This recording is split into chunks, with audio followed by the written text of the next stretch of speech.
L'autoroute du millionnaire de MJ DeMarco propose une approche révolutionnaire pour atteindre vos objectifs.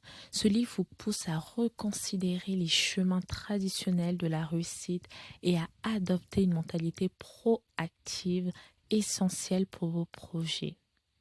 1. Pensez comme un créateur, pas comme un consommateur. DeMarco insiste sur l'importance de créer de la valeur plutôt que de simplement consommer. Dans un projet, cela signifie concevoir des solutions qui répondent à un besoin réel. On connaît tous autour de nous-mêmes, peut-être que vous qui m'écoutez, vous avez peut-être une idée en tête ou vous avez des compétences et hop, vous voulez vous lancer dans un projet qui répond même pas à un besoin. Ça ne sert absolument à rien du tout.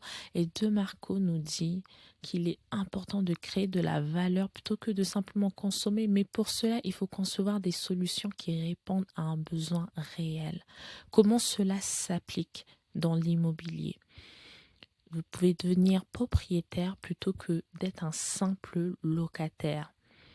Si vous rénovez une maison, pensez à des aménagements qui augmenteront sa valeur, comme des espaces économes en énergie ou multifonctionnels. 2. Ne pas se contenter de l'autoroute lente. On a envie de profiter dans l'immédiat. On ne veut plus de projets qui vont nous générer des revenus, du chiffre d'affaires dans 20 ans, 40 ans, 50 ans. On a envie de profiter dès maintenant, déguster les fruits de notre travail, n'est-ce pas? Le livre critique les approches conventionnelles qui misent sur le long terme sans garantie. DeMarco préconise des actions intentionnelles qui génèrent un impact immédiat. Par exemple, investir dans des matériaux durables pour un bâtiment ou un projet peut réduire les coûts énergétiques dès les premières années. 3. L'importance de la scalabilité. L'un des principes clés du livre est de penser grand et de créer des projets qui peuvent évoluer. Cela s'applique également aux projets immobiliers de la rénovation. Astuce. Si vous êtes un investisseur, construisez des espaces flexibles qui peuvent s'adapter aux besoins futurs des utilisateurs, comme par exemple un espace de bureau qui pourrait dans l'avenir être transformé très aisément en logement. Quelques exemples intéressants de projets immobiliers flexibles dans le monde. Il y a le projet Ovolo Wolomolo à Sydney, situé en Australie. L'Ovolo Molo Molo, oh là là, my God, quel nom, est un, est un exemple d'un hôtel qui a été conçu avec une flexibilité d'utilisation en tête. Le bâtiment a été conçu pour pouvoir être facilement transformé en appartement ou en espace de bureau à l'avenir si la demande évolue. La conception permet de reconfigurer l'espace en fonction des besoins futurs. Il y a également le projet de Leonardo à Johannesburg en Afrique du Sud. Donc, il s'agit du plus grand gratte-ciel d'Afrique avec 234 mètres de hauteur et 57 étages. Waouh! Situé à Sandton, un quartier d'affaires majeur de Johannesburg. Il y a une flexibilité d'usage. Ce bâtiment est conçu pour s'adapter à plusieurs types d'utilisation. Il comprend à la fois des bureaux, des espaces commerciaux, des appartements résidentiels et un hôtel.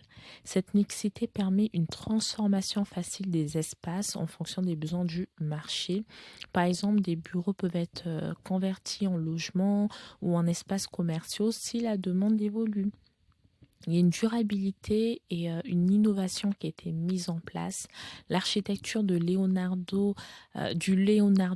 intègre des matériaux modernes et des solutions écologiques qui facilitent les réaménagements futurs. Un autre exemple est le projet Garden City à Nairobi au Kenya.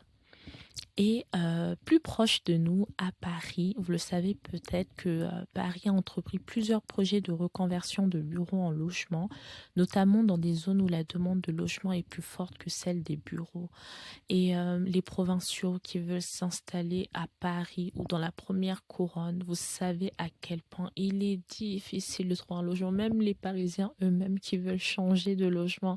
Franchement, c'est une zone qui est tellement tendue. C'est une zone dans l'immobilier qui se nomme comme zone très tendue. Ce n'est même pas une zone tendue, mais une zone qui est très tendue. C'est vraiment le degré le plus élevé. C'est-à-dire qu'il y a une forte demande de logement par rapport à l'offre qui est proposée. Donc, ces bâtiments étaient conçus initialement comme des bureaux, mais les aménagements ont été adaptés pour les transformer en appartements en tenant compte des évolutions des besoins urbains. L'autoroute du millionnaire n'est pas seulement un livre sur l'enrichissement, mais un manuel pour penser différemment et agir efficacement.